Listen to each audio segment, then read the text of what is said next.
we're going to be using a dark type Corviknight and a Dondozo to take out this challenging Corviknight raid. What makes this Corviknight raid more challenging than your average 6-star raid is the fact that it not only has home claws, but it has it in its moveset, and it will spam home claws. So in just a few turns, Corviknight will be at +6, and that is why we have to use some niche builds to take it out. The events of this raid is going to leave us a chance to set up twice. So we need to be able to set up in not too many turns. Both of these can do that in 4 turns. Well, Corviknight's going to be a 5-turn setup with more damage. Dondozo is just going to be a 4-turn setup.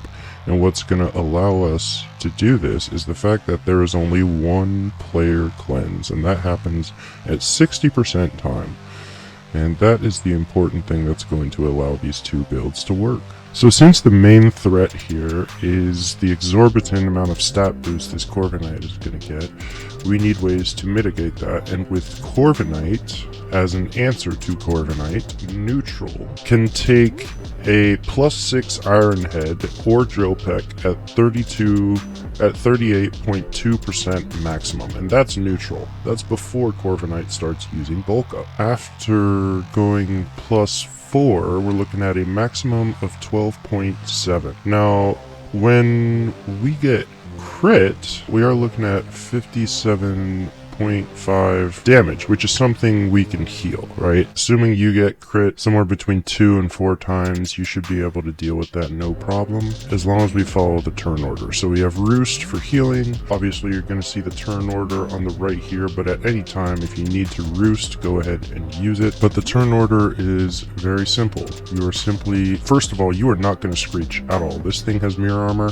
I don't know how it works when both Pokemon have mirror armor, but I wouldn't try it. At the very least, it'll be a waste of a turn. So we're going to bulk up 4 times, do an attack cheer. We are not going to rationalize, and we're going to spam Power Trip until the raid Corviknight cleans you, and it's going to do that at 60% time. Now, once it does that, you're going to repeat the setup. 4 bulk ups, 1 attack cheer, and then once you have your second setup complete, you know you're not going to be cleaned, then you are going to terastalize and turbo spam Power Trip.